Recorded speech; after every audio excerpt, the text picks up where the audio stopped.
Hello everyone. So today's topic that we are going to discuss is self and peer assessment. We'll start with the introduction. What is self and peer assessment? Self and peer assessment is a very important part and valuable dimension of teaching learning process because it provides the opportunity to students to talk, discuss, explain and challenge each other, which help them to achieve beyond their learning. It helps the learner to improve their learning and be a regular active part of teaching learning process. It helps the students to engage with the quality of their work and help them to reflect on how to improve it. So we'll start with the self-assessment. What is self-assessment? So self-assessment is a formative assessment, is a process of formative assessment where students reflect on their own work, where students reflect on their own quality of work and judge the degree to which it reflects explicitly stated goals or criteria and revise accordingly. Here student done a draft of work in progress in order to improve revision and improvement.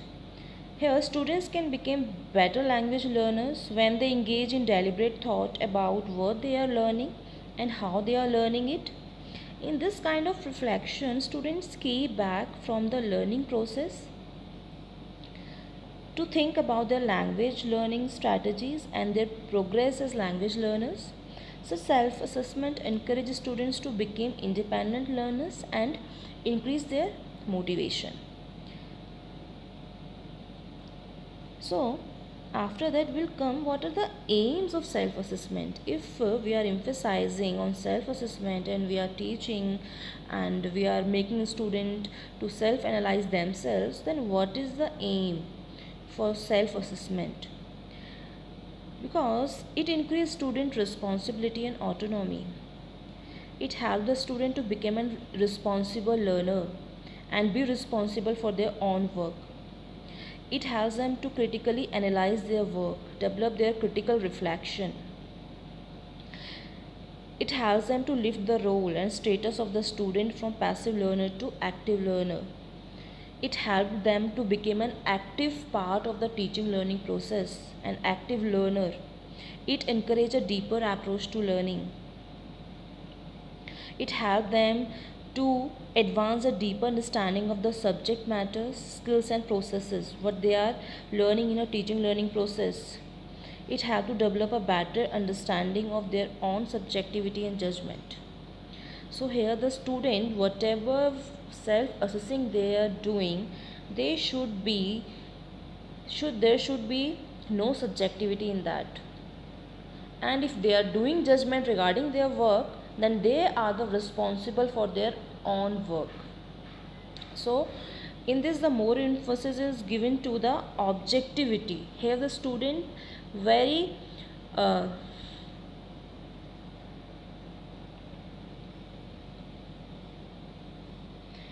here the students have to be very loyal towards their work.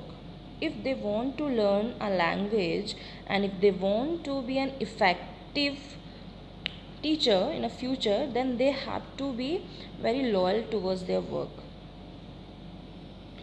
After that comes the peer assessment. What is peer assessment?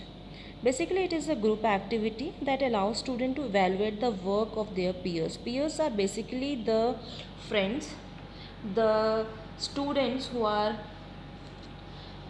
learning with them in a classroom, who are their friends. So here the students are assessing each other's work.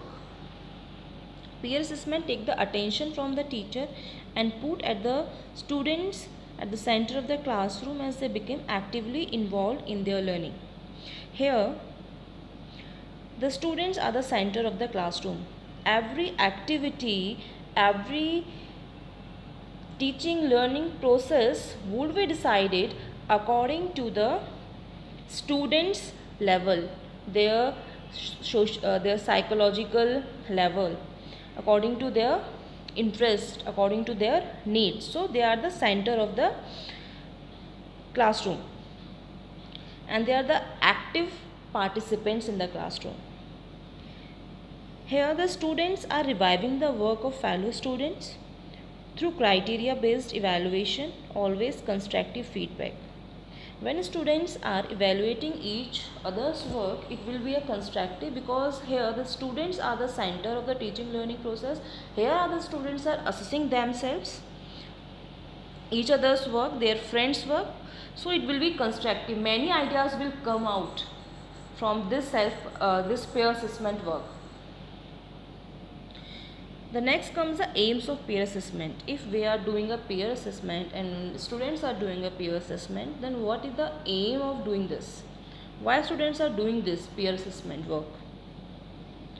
Because it will develop the 21st century skills, the skills like reflection, critical thinking, communication and listening skills. Here students are actively engaged in learning, which help them to enhance their knowledge, enhance their learning process.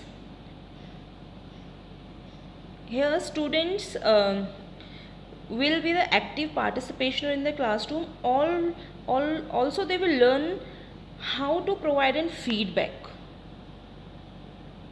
and they will be a good listener also. They will listen to their students. It will reduce the workload from the teacher, and it also helps the students to identify how they learn and what are their weaknesses and what are their strengths. After this comes the limitation of self and peer assessment. If we are doing a self and peer assessment, and if the teacher is teaching strategies and techniques of self and peer assessment, there are also some drawbacks, there are also some limitations. Self-assessment can be subjective because students may not be sincere and may even over-evaluate their own performance. When a students or peers are self-assessing their work, there will be a subjectivity, because they are new to this work and they are not able to understand what is wrong, what is right in this. There will come a subjectivity. They will evaluate the work on their own understanding.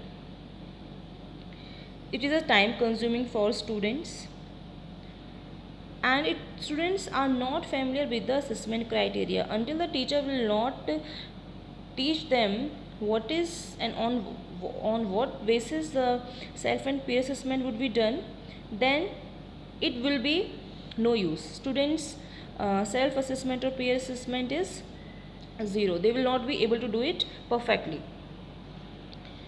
Peer pressure and friendship can influence the reliability of grades given by students. Yes, if in a peer group, if they are friends, obviously they will favor their friends more in comparison to others. Students also have a tendency to give in everyone the same marks. Yes, they are students, they don't know what is the assessment criteria, so they will provide everyone the same marks.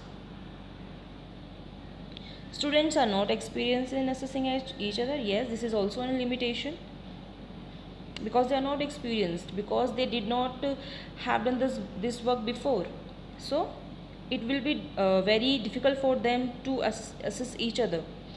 There will be a chance of cheat also in group assignments, and it will be not fair. Fairness may not be maintained. So this is a self-assessment and peer assessment. What are their aims, what are peer assessment, what is self-assessment, and what are their limitations. So this is enough for today. Thank you so much.